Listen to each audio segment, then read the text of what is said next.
Hi there, it's Ron McCracken, also known as Running Ron. As many of you already know, that yesterday, Wednesday, October 28th, it was announced that the 2021 Boston Marathon, which was scheduled for the third Monday in April, that's already been postponed until at least autumn 2021. And I'll have to admit, that news, it brought a few tears to my eyes. It's very disappointing, but not really that surprising. I also won't be surprised if it doesn't happen in the fall. Just looking at how high all the COVID numbers are throughout the country, and Massachusetts as well, that we'll see. Hopefully it'll happen in fall 2021. But in case it doesn't,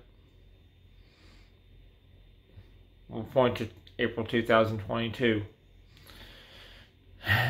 Now,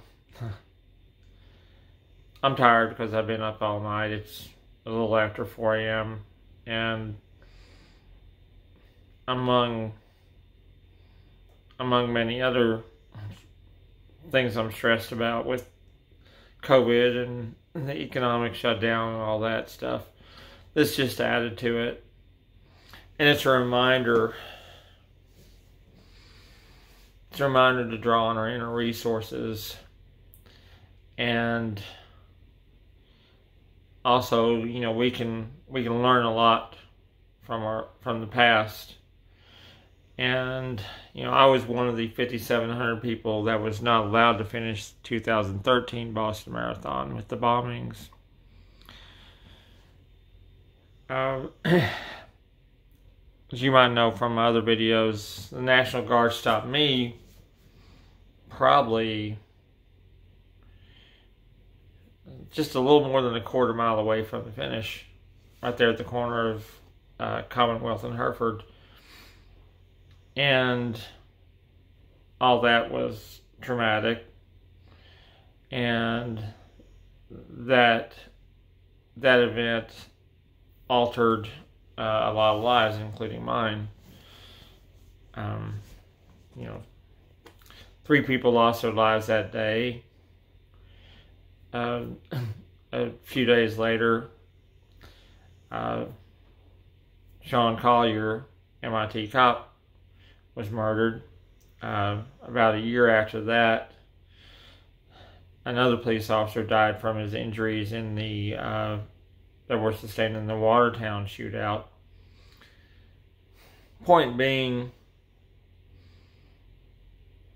a lot worse things have happened than the marathon getting postponed again. And as upsetting as that is,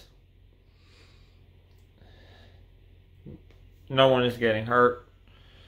We can move forward and point to the future. We learn our lessons from the past of how everyone stuck together. An example that you may have noticed, first I have the sweatshirt from the Bill Rogers Running Center, which was very special. They gave to me several years ago, in 2009 I think it was. Unfortunately, the running center closed in 2012. And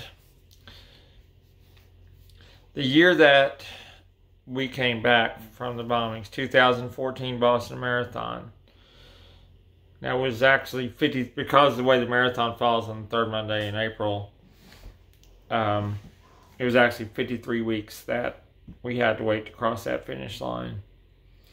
And when we came back, I received a very special present. Now, a few months after the bombings, the Trinity Church that's close to the finish line,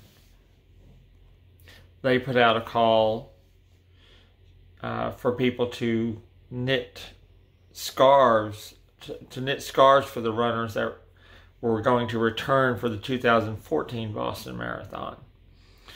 And they put out a call just like around the world in their church network. And the only stipulation was that the scarves had to be blue and yellow, the official marathon colors.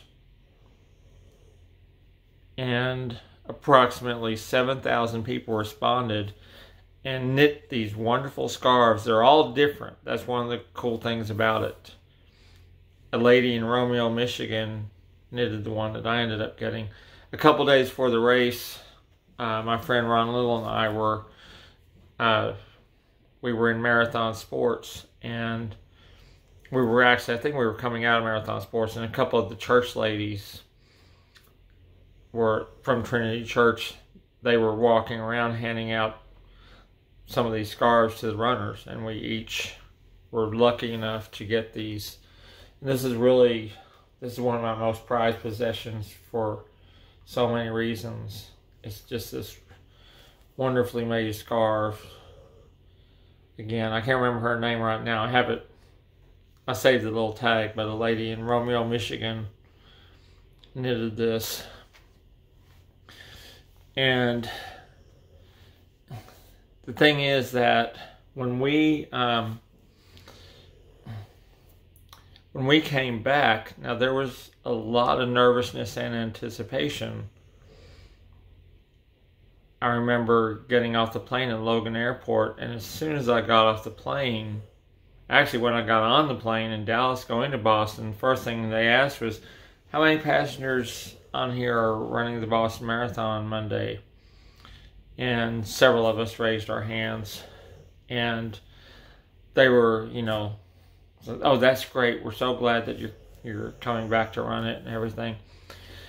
And when I got to the airport, now I had it's pretty easy to spot a Boston Marathon runner because we usually have all kinds of blue and yellow going, or Boston Marathon logos or whatever. And as soon as I got off the plane, there were, just walking from the plane to where I was picking up my luggage, there were several people who stopped me to shake my hand and say, hey, did you run last year? And I said, yeah, I sure did. I wasn't allowed to finish, but I got my medal and all that.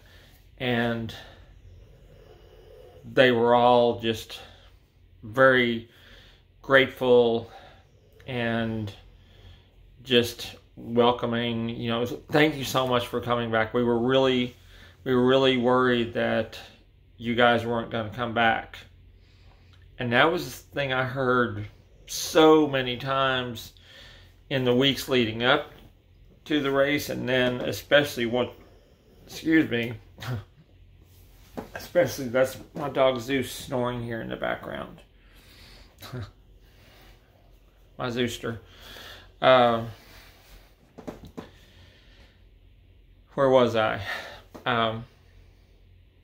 But especially when I got off the plane, like I said, just there in the airport, there are probably at least 10 people who stopped me to ask if I had run last year and welcome me back this year. We were so worried that you guys weren't going to come back, that you were never going to come back to our city. And found out that was a real concern for people associated with the marathon and people in Boston in general. So they love their marathon. They hold it near and dear. And these scarves were a great example. The scarves, and then all through the city that whole weekend, and on race day, pretty much all the course was lined with, you could see these pots with yellow daffodils in them.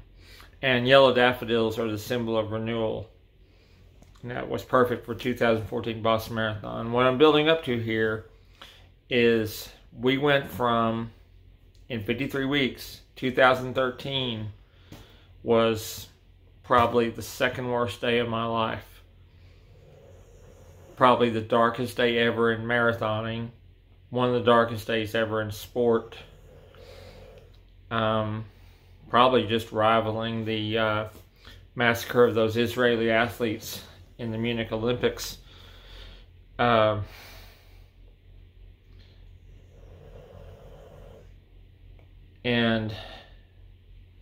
again, it was, I'd say, the second worst day of my life. And we went from that to 2014. There was a huge buildup, of course. They allowed something like, I think, 12,000 more runners than the year before, because they had to include the 5,700 of us that weren't allowed to finish. So they allowed another 12,000 runners, I think it was. There had to be, there's no way to get an official count, but there had to be at least double the usual amount of spectators. Now, normally, Boston has anywhere from 500,000 to 1 million spectators along the 26.2 miles of course, depending on the weather and a few other factors, mostly the weather, I think. But 2014, we had near perfect weather. Well, near perfect weather to watch. It was a little warm if you were running. I think by the time I finished, I think it was in the low 60s, which isn't scorching, but it's a little warm for a marathon. But it was just this perfect day. No one was complaining about that because we were so glad to be running again. And, you know, partly cloudy skies, a little bit of a wind, but not much really. One thing I'll never forget about that is, now I was running, I started running with my flag a couple days after the 2013 race, and that became a real thing where people just reacted in such a positive way. And then, you know, the rare times that I didn't run with it, almost every single time there'd be at least one or two people that would yell out, "Where's your flag at? We like your flag." So I kept running with it, and I still do. I'm still running with my flag just about every day. Every once in a while, if the weather is just horrific, I'll leave it at home. But that's about it. But something I remember about that, all along the course, I was running with my flag the whole way. And it's not a very big flag, as you've seen it. And people were just going nuts, responding to it. The crowds, as I said, huge crowds. It had to be at least 1 million people along the course. And there was just this constant roar. But then especially as we came up, probably every runner who was stopped that year probably remembers exactly where they were when they were forced to stop. It's almost like the Kennedy assassination. People just remember where they were and what they were doing. And I was at the corner of Commonwealth and Hereford, mile 25.8 or 25.9 of the course, when the National Guard stopped me. Now, as I was running it in 2014, as I was coming up, I could feel myself tensing up as I was approaching that exact spot that I was stopped at. I could feel myself tensing up, like, badly. And just I was kind of looking ahead. There were a lot of runners, hell of a lot of runners. And I was running slow that year too, because I didn't care what my time was. I was kind of peeking around the line of runners like that to kind of see, kind of going, is everything going to be okay this time? And is the National Guard going to be blocking the road again? I was kind of looking ahead like that, you know. And I could see, as I got closer and closer, well, it looked pretty clear. It looked like the path was clear. But I could feel myself tensing up. My muscles were really, you know, it was affecting my running because, well, for one, I was nearly at the 26-mile mark. So there's that. But also just that stress of being worried about, well, just remembering the year before, how horrific it was. And the path was clear. As soon as I got to that exact spot where I was stopped, I could feel the tension just the tension of 53 weeks just vanished. As soon as I saw the coast was clear, nothing bad had happened, and I had my, excuse my hand there, I had my flag, I think in my right hand, and as soon as I crossed that spot, I just instinctively just started pumping my fist, raising up my flag, pumping my fist, and right there at that corner when you're turning right on Hereford, and then you just have a short, like probably 100 yards, maybe less than that, about 100 yards or so, before you turn left on Bullston, and then you head down the home stretch. Just massive crowds at that point. And when I did that, when I started pumping my fist with my flag and everything, the crowd just went nuts. It was the greatest day of marathoning ever, and it was one of the greatest experiences of my life. And it was just people. There was just that huge energy throughout the race, but then especially as we got towards the finish there. And so you can imagine that scene. I'm pumping my fist because and that would just, I didn't even consciously think about it. I was just ecstatic that I was going to get to finish this year. And the crowd goes wild. You know, we always dream of that moment. The crowd goes wild. And the crowd went wild. The roar was just deafening because it's echoing off the buildings and everything. And then you turn left, and it just continued because everyone watching, they see my flag, and I just kept pumping it, kept pumping my fist with my flag in my hand, you know. And I was just roaring pretty much. I was just, yeah, yeah. And it kind of, get a little emotional here. I made a point to, in front of the forum, which is now no longer open, but something else is there. In front of the Forum restaurant, which is where the second bomb went off in 2013, I stopped for a few seconds and paused and kind of bowed towards that spot where the second bomb went off. You'd see people, and they just really responded. They loved what I was doing, and so I ran further down Boylston and stopped just a few yards from the finish line. I stopped for a moment again at the spot where the first bomb went off, and stopped for a moment and just kind of paid silent tribute and bowed. And people just went wild.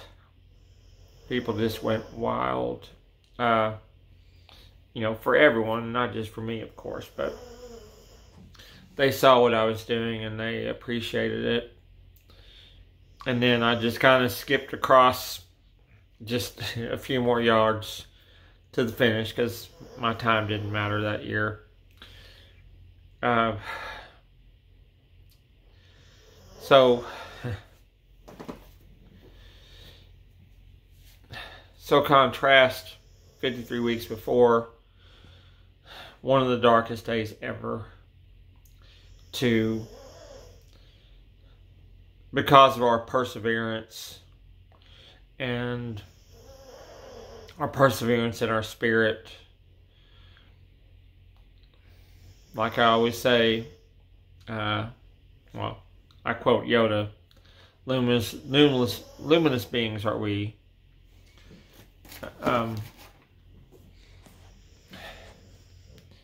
You can't snuff that out. You can't snuff out the human spirit.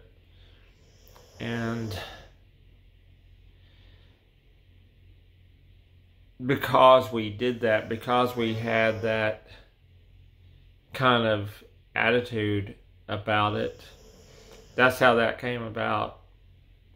So we went from darkness to one of the greatest days ever. Everything fell in line. Everything was just perfect.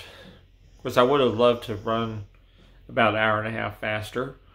But again, that wasn't really the point. And that's not the point now with this postponement. It's far from the end of the world. And it's not a tragedy. Again, it's sad. Like I said, I brought a few tears to my eyes. Just that it's frustrating and upsetting because the Boston Marathon is my normal. And that's whether I'm running it or not.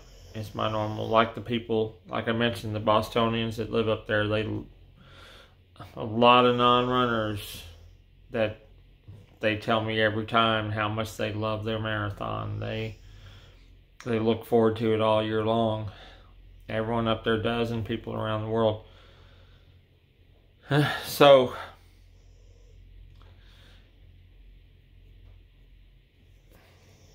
got to remember that this is just that reminder that things have been far worse than this. We've experienced far worse than this and came through it and had some wonderful experiences once we came through it. This is something I'll always keep. This scarf is something I'll always keep. And it'll always be a treasure for me. So, let's focus on, maybe it'll happen in fall 2021. If it doesn't, we can focus on April 2022. Just keep looking ahead